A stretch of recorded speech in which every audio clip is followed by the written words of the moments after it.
up, Poppy fans in the Ring Army? My name is Nice and welcome back to the channel. Today I'm reacting to another behind the scenes of Poppy Playtime Chapter 3, and this one is a technical animation and rigging reel. I also want to thank James for giving me permission to react to his reel. I'm very excited for it. Of course, before we begin, if you are a fan of Poppy Playtime and don't want to miss any news about it, go ahead and leave a like and subscribe with notifications on to not miss any Poppy Playtime news. Now this reel is called Poppy Playtime Chapter 3 Rigging and Technical Animation Reel, and of course this is by James Pelter. I'll also leave the link down below if you guys want to check it out for yourself. And without further ado, let's get right into the reaction. Alright, so technical animation and rigging reel. Okay, let's see. Here we go. So walk animation by Malachi. Look at that. Catnap rig overview. Jeez, dude. Just seeing all the rigging and everything around the model is just very impressive and very confusing for me. Jeez, dude. I don't know how people learn animation. For me, it's very tough. I tried it one time.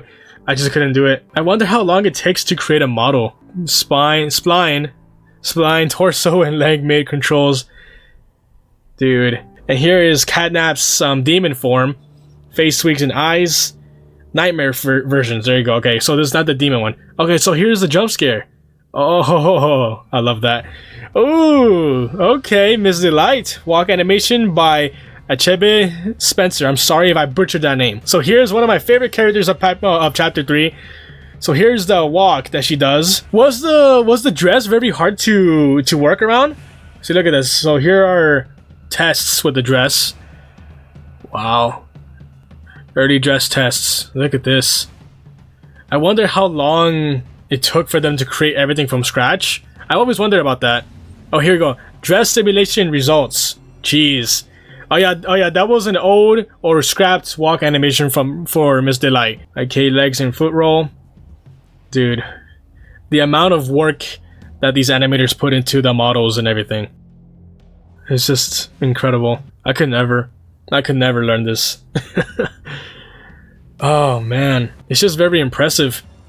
Like making the rig and all the controls for each of the little specific, body parts and locations is incredible to me. Head and facial controls. Imagine having to animate every single thing in the face, and I can imagine how hard it is for lip syncing. Unused facial expression controls. Ruin the version controls. I assume this one was harder since her face is more detailed. Yeah, look, the tongue. Imagine the tongue is I wouldn't say riggable. Is that even a word? Ruin the version controls. Jeez, dude. This is very incredible. Oh, ooh, okay. So plush rig. Even the plushies have rigs, of course. Color plush. When initially planning out these rigs, I decided to make all 4 different Smiling Critters characters fit the same rig because of their identical proportions. Okay, so I assume that saved time and a lot of work. The main benefit of doing this being able to reuse animations between each of the critters. But the problem that comes is, if animation on one character needs to look good for the other 7, how do you quickly switch over or switch between the different characters while animating? Since all the Smiling Critters are similar, like the body proportions and everything, that's why from what I read here, he used the same rigs. Obviously just replacing each of the models with the different critter models, of course, but there are some challenges even with that. There are some challenges. Want to see look, all the names, obviously not the names of the characters, but like just like the animals, cat, dog, I don't know what that says. Cat, dog, chicken, elephant, pig, rabbit, unicorn, bear. There you go, bear. Let's see how difficult it was. So my solution was this GUI that allows animators to choose any of the 8 Smiling Critter characters and whether to use the clean version or not. It works by hiding / unhiding different sets in the scene that contains the meshes for each character, as well as controllers for the different ears and tails. Very interesting. Yeah, so there are different versions of the characters, so the clean ones and the dirty ones. Interesting, okay. This was also useful when it came time to export the skeletal meshes. Since each character still had to be separate when going in an engine, there came to be 24 skeletal meshes in total for the clean, ruined, and ruined with eye versions. Jeez, dude. You guys just outdid yourselves with this chapter. Wow, even with the tag, the plushie tags. Man, the people at Mob are so talented, dude. I swear. I could never learn this. Maybe, but I don't know. Coding for me was hard. When I had the class last semester, coding was difficult for me. But I still did it. It was still fun, but like with everything, all the numbers. Oh man. I know this is different, but you know, still computer stuff. Look at this. Okay. The idea for this was that each of the smiling critters attacking you in the playhouse would have had their heads squished and deformed in different ways. Oh, mostly to add variation while also upping the creepiness factor a little bit. It didn't end up happening for the final product though. Oh, so whenever they were jump scaring us, their faces were supposed to be squished. Okay, so kind of like Nightmare Huggy. You know how Nightmare Huggy's mouth just goes all over the place when he catches you? So they had the same idea for the critters. Sadly, it didn't make it to the final cut, like James said. Just seeing unused animations and content, it had so much potential. Look at this. Imagine getting jump scared and they just, you know, squeeze their faces. Okay, so he also made the jump scare that got me on my playthrough. There you go. Woo! Oh! What the? Woo! Oh, James, you rascal. So yeah, the cat plush animation fall from the ceiling. That one got me bad. Ooh, Dog Day. Okay. Jesus Christ. Look at all the rigs, bro. Jeez, dude.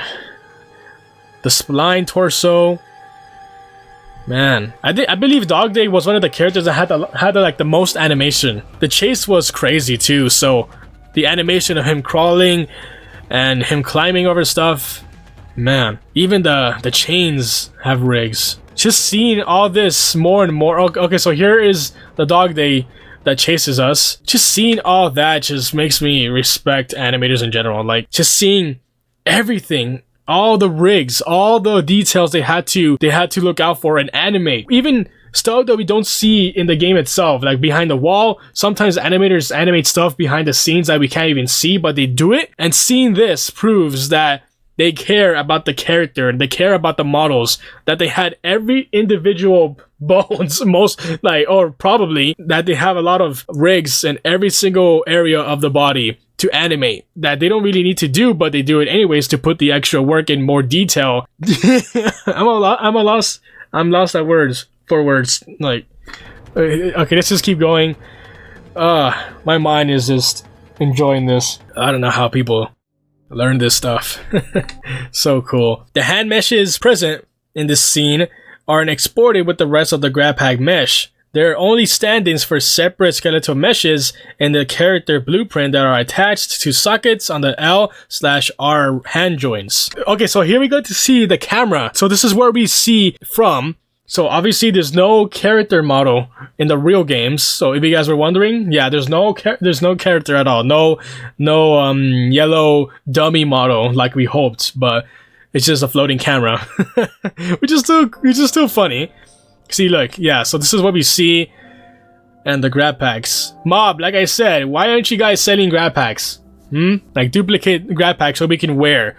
You know? That would be awesome, dude. It's just so cool. First person player animations.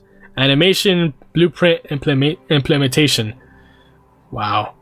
Yeah, so this is the new camera. All shaky and more realistic, I would say. Look. Oh, what was that? Hold on, let's see. Obviously, this is like a test room that they're testing the animations are in. Oh, there's Catnap doing the worshipping pose. Look. I always thought that animation and pose was goofy. Just seeing him pop up out of nowhere to worship the shrine. But the pose that he does is goofy. Oh, I loved it. Yeah, so there's a flare gun, the idle mode. Yeah. So the camera and the hands going up and down a little bit. The running. Yep, differently. Walk to stop. Oh, the crouch. The vertical crouch movement is handled within the animation blueprint functionality using an aim or anim curve along a vector offset variable so the player crouch height could be easily adjusted. So me being the non-knower of animation, I'm just reading everything. I kind of understand a little bit, but not really. So all the animators watching this knows what he's talking about. I kind of do, but not really. You know, because I never had any classes about animation yet. I might want to learn after this. Spence, if you're watching this, give me some classes, man. I need some tutoring. want to maybe get into animation because this seems fun and stressful, but the payoff is worth it. Just look at chapter 3. Oh look, the goofs that they have. Oh, the flashlight. Wait, is this a flashlight? Huh? There's no flashlight, I think. Well, there is a flashlight, but I don't think there's any animation showcasing the flashlight, unless I missed it. See, look, there's like different animation for it. This is used for tilting the first-person grab pack based on the direction of movement, adding additional depth to the animations when moving around in different directions. Oh, the tilting. Unused hand switch proof of concept. Oh, so this was an old animation from switching the hand. So this was the concept model, an animation I put together in a few hours while we were deciding how the hand switching mechanics should look visually. Yeah, see?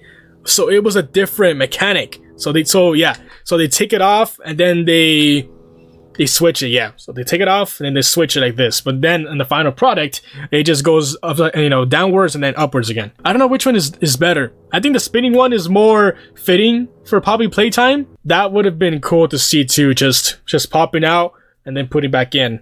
Yeah, that was cool. Testing out the skinning for the rocket hands cables using gesture animations from Project Playtime. So of course they use some animations for Project Playtime. So that's cool. I noticed that they also use some sounds for Project. So I noticed that the first time I played it. See, look at this. So these are some emotes from Project, I believe. Yeah, the heart, the piece, the handgun emotes. Oh, I miss Project, man. See, look, bam, and there you go, James. Wonderful work. I really enjoyed watching this. Like you guys know, I'm a sucker for behind the scenes stuff for games, movies, cartoons, everything. So seeing this is very cool. So thank you again, James, for letting me watch this with my audience. And I can't wait to see more from you in Project and in Chapter 4. Man, you guys are talented, alright? You guys are talented over at Mob. I really appreciate the work you guys have been putting into your games. Love everything you guys do. And that was my reaction to the Rigging the Technical animation reel by James Pelter. If you did enjoy the video, go ahead and leave a like and subscribe to join the Ring Army. My name is Nice, and I'll speak to you guys on the next run.